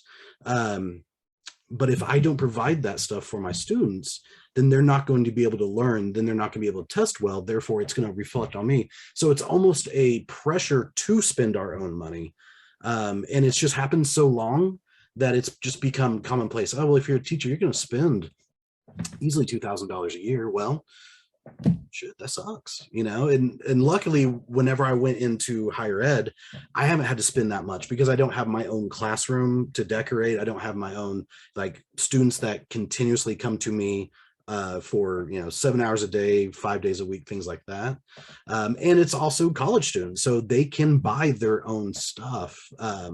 And that's recognizes that a second grader can't go out and buy a lot of the stuff that they need to. And a lot of times, especially at Title I schools, and for those that aren't familiar with that, and Chris had mentioned the free and reduced lunch. What that means is if you are below poverty level, you get free and reduced lunch. And that's how the government looks at your school to see how many children, how many families are in poverty in that school. And if a vast majority are reduced free and reduced lunch, then you are a Title I school, meaning that you have a majority of people who are below the poverty line. So the school that Shelby teaches at is a Title I school. There is a majority of students who are below the poverty line and families. Back when Chris and I were, elementary school, middle school, high school, none of the elementary schools were Title I, none of them. But again, that shows that change in demographics, even in just one district in one city in America. And it's like that all over. But luckily in the higher ed, I don't have to pay for anything really. I mean, I might need some extra markers or something like that. So that $250 a year for the taxes pretty much covers that. But it's a weekly thing that, my wife and I will go shopping. And one of the places we'll have to stop is at Target or at Walmart or at, one of these places to get things for that next week. And we've just built it into our budget for that. Breaks my heart. Really does. I can't even make a joke about it. It's bullshit. Yeah. And that's one of the main reasons why I want people who haven't been in a classroom since they slept through senior English, and that's the last time they were in a classroom, but they think they're education experts. I want them to come back and see what it is like in a school in 2022, because it is vastly different, especially if you graduated, let's say 10 years ago or more, graduated high school 10 years or more. The country has changed, and I don't think anyone can look at everything that's happened in the world and in the US and go, no, it's the same as 10 years ago. No, we have vastly changed in this country. Well, education has changed even more so. And seems like almost on a weekly basis, something new is coming up, and something, whether it's a hurdle coming at us, whether it's something that, politically, whether it's, COVID, whether it's winter. We had, several snow days here in Oklahoma. like days after it was 70. Welcome to Oklahoma weather. Yeah. And so there's a lot of stuff, and you got to think, okay, well, these students who are Title I, who are below the poverty line, well, just let them learn virtually. Well, no, they can't. They don't have Wi-Fi. They don't have an iPad. Luckily, Chris and his department supply a lot of the electronics and things like that, and that should probably be its own podcast too, with all of the everything you do for them. But we can't just, have this mindset of, oh, when I was in school, yeah, I just got whatever, or I didn't have to worry about Wi-Fi ever or iPad, so everyone else should just do the same. Well, you know what? Just because you grew up like that doesn't mean that's how it is now today in the United States. And it comes back to that huge word that you said, Chris, empathy. Empathy. You put yourself in someone's shoes, and that's what teaching forces you to do. It forces you to understand that child or college student that just blew up for some reason, and you were like, what is going on? Well, you don't go over and smack him on the butt and say, you're a bad person and a bad student. But you have to actually take a step back and say, okay, let's take a time out. Let's actually talk about this. What's going on? And you find out that mom kicked, and I found this out at a Title I school that I taught 9th and 10th grade at. Second day of class, second week of class, I had a guy that was only there like twice. And every time he was there, he had his head down, and, you're taught, don't let your students sleep. So I would walk around and say, hey, you need to keep your head up. If you're sick, go to the nurse. If not, keep your head up. We're learning here. And you get dinged as a teacher by your principals and whatever else if you have students who have their heads down and not paying attention. Well, one day I was like, hey, why don't you come out here and talk to me in the hallway? And so he came out, and he was like, man, I'm so sorry. It was a first hour class. So it was a class that started at 8. And he's like, I'm so sorry. But my dad recently died. I was living with my dad and his girlfriend. His girlfriend decided after he died that she wanted nothing to do with me, so she kicked me out of the house. And so I've been kicked out of the house for the last 3 weeks, and I'm living with my girlfriend's parents, but that's kind of weird. And also my girlfriend's brother just got arrested. And so we were trying to deal with, had this in one story, this 15-year-old had seen more life in basically a month than I had seen in my entire life. And at that point, like 35 years of life, because I came from a middle high class, or upper middle class. There you go. I came from an upper middle class, like Chris talked about. When we were at that district, it was the rich district. And so I did not know. So my first inclination was, you're a bad student. Why is your head down if you're not paying attention? But then I heard that and I was like, holy shit, I need to understand. And from that day on, if I had a student that caused a commotion, well, it's probably not because he hates the class or is just a bad kid. It may be because we're all reading in class and he still does not know how to read in 10th grade. And so it's much easier for him to cause a commotion, get in trouble, and go to the principal's office and not have to show his fellow team or students that he can't read because he's so embarrassed. There's so many parts and facets of the teaching that we have to understand and have that empathy for. Oof, sorry. I didn't put a bow on that, but stop apologizing. Like, you both don't need to apologize for anything. That's why we're talking about all this. One, you're not Canadian. Yep, so you're not Canadian. Sorry. Yeah. Sorry, I just don't want to take it over. Shelby has so much good stuff to say. I don't want to take this thing over, but yeah. Shelby goes, no. I forgot again what the question was. So I didn't even know we had a question. Shelby, if it makes you feel any better, I forgot what the question was. We I've got how many damn notes in front of me. I don't know what. How much do you spend to all of that? So because Shelby said about 2,000. It is connected. And Justin said an essay. So An essay. English teacher, right? But it is connected. How much teachers are paid, the socioeconomic, how much teachers have to spend, it's all connected. We can't just compartmentalize, well, if we pay teachers more, education's fixed. No. That's a great start for sure, because we're going to attract better people and better teachers, hopefully, if we pay them more. But we still have to look at social emotional. We still have to look at so many different facets of what education is. So you can't just throw money at a teacher and be like, hey, education's fixed, top 10 state, which is that's another podcast too.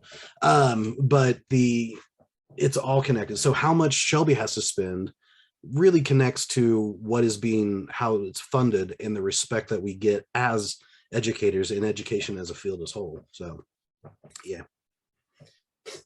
I'm gonna make this thing 6 hours. Just strap in. You know what? I'm fine with that. Oh, I'm not cutting anything out. I'm like leaving it all. Here's a good one. You guys kind of touched on it, but you both touched on it kind of already. Why? Why would you want to be a teacher in today's world with COVID? Because we've already talked about kind of, you guys kind of briefly touched over like the difficulty with, COVID, how it's changed the landscape. Why would you want to be a teacher in today's world? Shelby's got something she wants to say. Go ahead, Shelby. Well, I just wanted to give Justin the opportunity to get it all out again. Nice. If you got 45 minutes.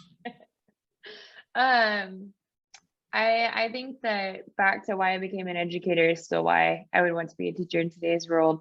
And as Justin was saying too, just everything that these kids are going through. And even though my job is not to be anything other than a teacher, I mean, it goes back to Pavlov and I just completely blanked. Maslow.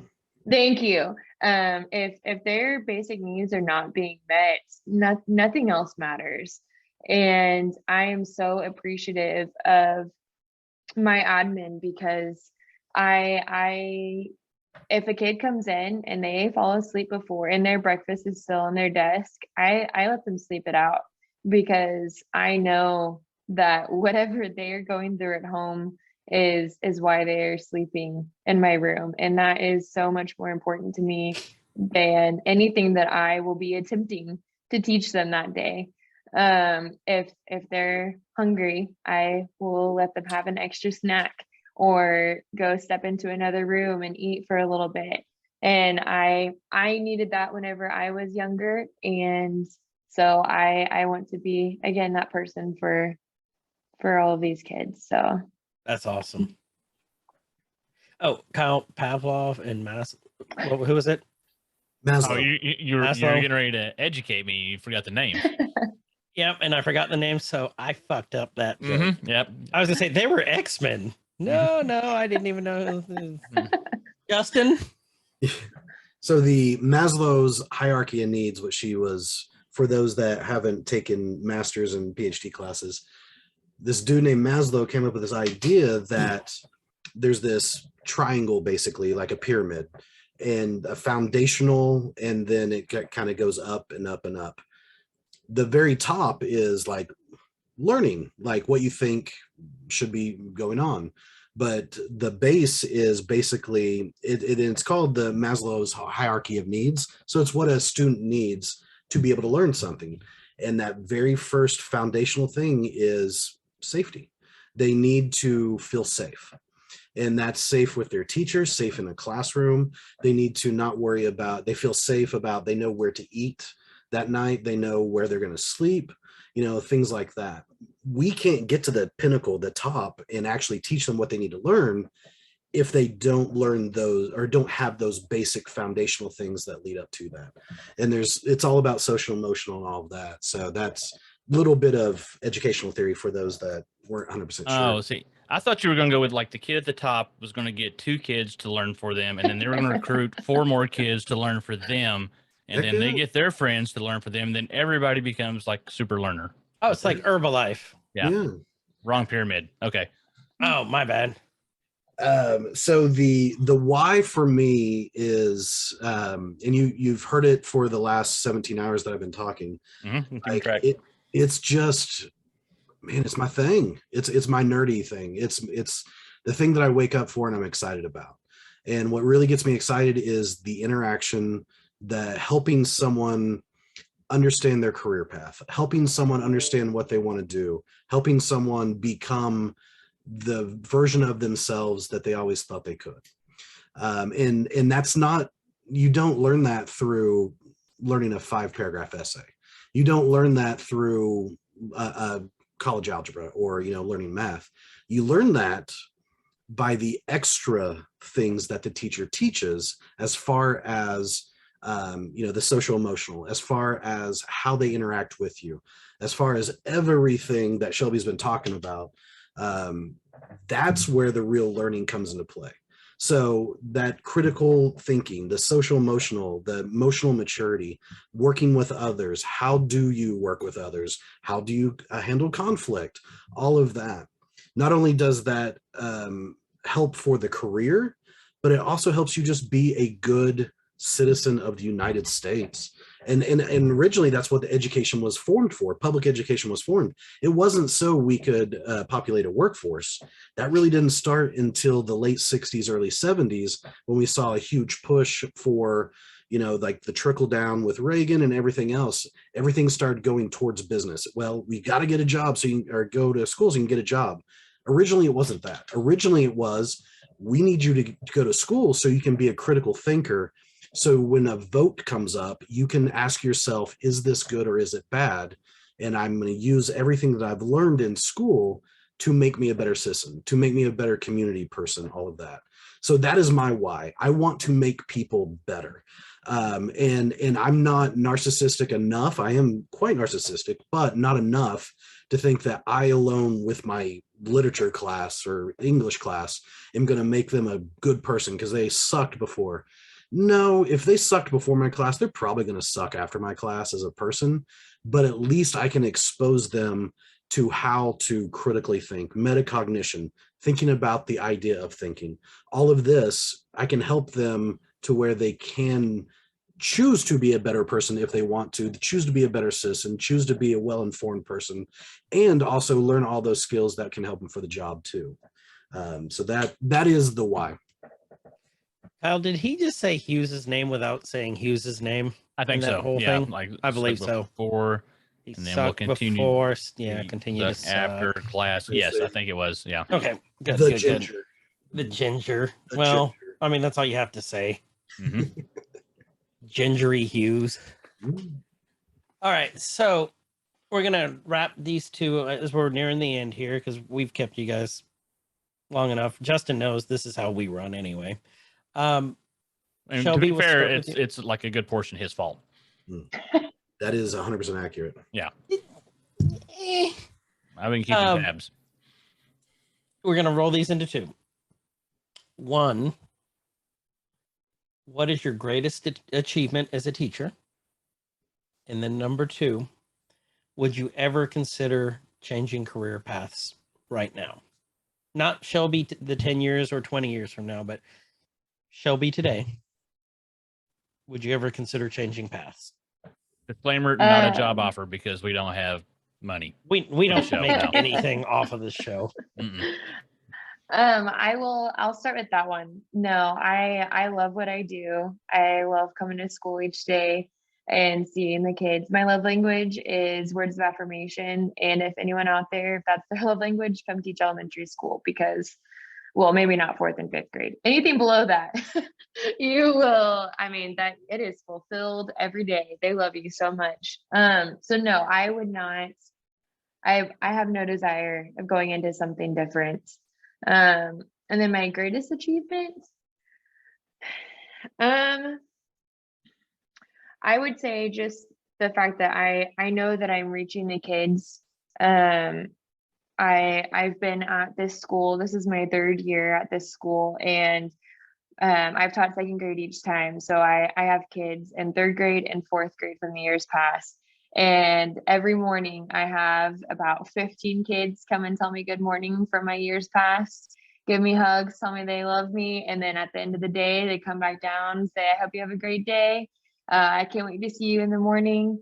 And I mean, it's just, it makes me so happy that I know that I've reached them. And I have a couple of kids who they, even when they're not supposed to leave their current classrooms, they know that my room is an open door and they will just come in and they will go sit at my desk and they'll just wait for me to come and talk to them, or they'll just come in and they'll sit in the corner and cry it out because they know that they can do that in my room. And they know that, again, they can talk things out with me. So just, I feel like that's my greatest achievement, is knowing that I have at least kind of affected some kids. So That's awesome. It is awesome. And to be fair, I take advantage of her open door policy when I need to go cry during the day. I'm like, my boss is mean to me. This teacher called me dumb because I wouldn't open up the website. Well, to be fair, I take advantage of your position because I don't call anyone else for help. So it's a two-way thing. Thank It's nice you. when you both can take advantage of each other. That's Oh, we use each other. Oh, nice. All right, Mr. Justin. Greatest achievement. Being friends with me. That's a given. Usually whenever I make it to class on time and don't sleep through my alarm, I find that's my greatest achievement. I'm glad you said sleep through your alarm and you make it to class. Not that I find when I stay awake during my own class, I find that that's a great achievement. Once I'm there, man, I'm there. Probably my greatest achievement is not something that actually happened in the classroom, but happens years later. So it's happened a few times that whenever my wife started working where Shelby's working, one of the faculty, one of the specialists was in my class in my very first class I ever taught. God love her. I was a hot mess, and I don't know how she made it through senior English with me as a teacher, because it was, crazy. But later she was talking with my wife, who is, and now she's on the second grade team with Shelby and my wife. And she had mentioned to my wife that the reason why she got into teaching was thanks to my class. And I was like, what? A, first of all, I was a hot mess, and B, what? And I mean, there's no greater achievement than that. If you, just through your actions, through your teaching, through your example and all of that, can inspire someone to also find that calling, it's amazing. And it happened when I was teaching college too. I had a student that several years after I had them in community college, they went on to school and the 4-year school after their associates, and started teaching. And so we were friends on social media, and I saw that she was an English teacher that was blah blah blah, and I had her in a random American Lit class, and hadn't talked to her in 4 or 5 years, and saw that she was her first day of teaching. So I just messaged her and said, hey, we're proud of you, great job. And she replied and said, well, you're the reason why I'm here, because that American Lit class reawoke my love for literature and everything else. And I hadn't talked to this girl in like 5-6 years, and I hadn't talked to her outside of class ever. We just had that small interaction. So, and that's not to say, don't hear that as, every student I teach is inspired to go on and teach. And no, a vast majority are like, I, never want to take school again after you. But it is, I would honor that as my greatest achievements. And I think that goes into my teaching philosophy too, because I don't know, you've probably heard it. Maya Angelou has a quote that said, and I had to look it so I didn't say it wrong, but it says, I've learned that many people will forget what you said, people will forget what you did, but people will never forget how you made them feel. And I think quality teachers, that's what they do. My favorite teacher, Miss North in 4th grade at Peters Elementary, I don't remember a thing that we learned the preposition song, aboard, about, above, across, after, against, along, and I still remember that for some reason. But other than that, I don't remember a thing that we did in 4th grade class. But I remember she changed my world, man. And so that's what I want to be, and that's my greatest achievement, is if I can do that for someone else. Would I ever do anything else? Possibly. And the reason why is not because of the job. It's not because of the students. It's because of society. There's such a devaluing of education right now and a politicizing of education right now. Everything from the bullshit CRT that as a PhD student, I did not learn about. It's not until my dissertation of my PhD that one of my advisors was like, hey, I think you should put this in, because my dissertation was all about teaching race through literature to rural white students. And that's where basically my community college students are from. And it wasn't until I was doing that they said, hey, you should do the CRT thing. And I was like, I've heard of that, but okay. And it wasn't until that I really did a deep dive into what CRT was. Excuse me, I had to sneeze. You're fine. I've done it like 5 times already. Yeah, into what CRT was. Is that being taught in Shelby's class? Hell no. Is it ever going to be taught? Hell no. But is it being used the law now here? Is it being used to fire up a political base and make education and teachers as an enemy? Yes. Social emotional here in Oklahoma. The don't say gay in Florida. There's so many different things that they're trying to use education as a political tool to fire up a base and make educators as a basically an enemy. Yeah. And we can see this with a lot of the same people, and I'm not going to make this political. I'm not going to say one area is right, but a lot of the same people, and it's shown through emails, it's been shown through articles, it's been shown through a lot of different ways. The same people who helped orchestrate the January 6th insurrection are now targeting school boards. And they want to make it to where, and we've seen stories across for the last couple of years about how school board members are getting threatened and getting, masks and all these other things, that it's for the safety of the students. But because it's now become political, now we're putting the safety of the students, the safety of the staff, the teachers, everything at risk. So someone can score some political points. They don't care about the students. They'll say they do.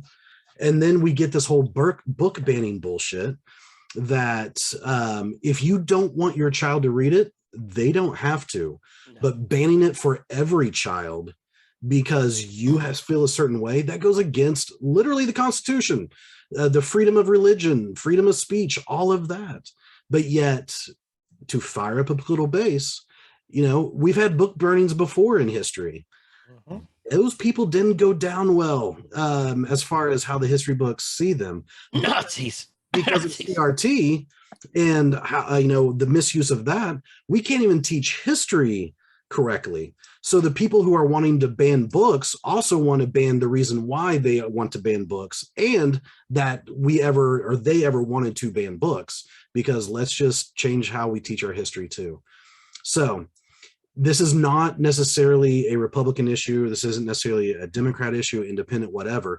This is a US issue, and it's going to be a crisis because it's going to push teachers out. And we've already seen that happening, and it's only going to push them out more. Whenever lawmakers, and again, you had that, that saying, those who can't teach, those who can't, teach. Well, there's a new thing to that. Those who can't teach make laws about teaching. And we see that constantly. These people that haven't been in the classroom since they were, again, slept through biology their senior year of high school, but because they think that they've been to school, so I know what it is. Well, that's devaluing what Shelby does. That devalues what I do. That devalues the entire system. And then for you to think that you're some type of expert in this. I have multiple degrees, and I can still say I'm not completely an expert in how to be a principal. I'm not completely an expert in, the support system of if you want literature, English, especially geared towards college and things like that. Yes, I'm an expert. I can show you degrees and I can do that. But I would not even dream of telling a math teacher how to do something, let alone telling someone who is a plumber, you know what? I pooped on a toilet once, so I think I know something about plumbing. You're doing that wrong. Well, no, that plumber went to years of experience for trade school. Then they had years of experience of just interaction. And so, you know what? I trust that plumber to do what they do. Whenever a doctor comes back and says, well, sir, ma'am, your child has cancer. You don't, those parents typically don't look at the doctor and say, well, did you really differentiate how you looked at the cancer? And are you sure that the cancer is really something that's not your fault? And it's no, you listen to that and then you take the steps effective you need to do to fix that. But in education, if a student is like, well, your student is deficient in reading. Well, how did you differentiate? What did you do? Well, your child didn't do any of the work. Well, that's actually your fault as a teacher that your child that the student didn't do any work. As a parent, I have, and this isn't all parents, but it's the vocal ones. As a parent, I don't know I can't do anything. Yeah, you can read your student at home.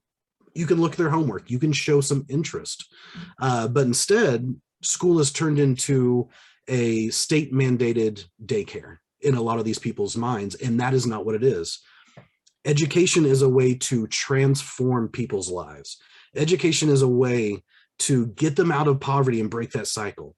Education is a way for us to critically think and elect the right leaders and do a lot of the things that work in our jobs, in our social, and every aspect of our life. Education can be the key to that. But if we keep devaluing teachers, we keep devaluing education, defunding teachers, defunding education, and then also making these bullshit laws that is meant basically to scare teachers into not teaching. And the new fad is to have some type of penalty that the school doesn't pay, that the teacher has to pay personally.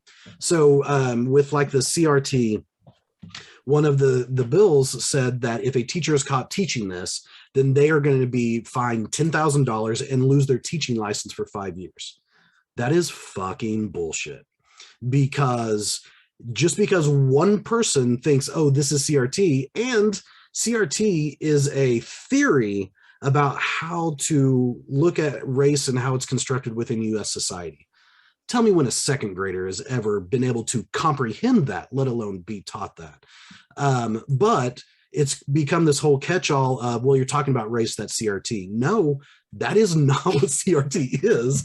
And we need to talk about race. We need to talk about LGBTQ. We need to talk about trans. We need to talk about all of this stuff.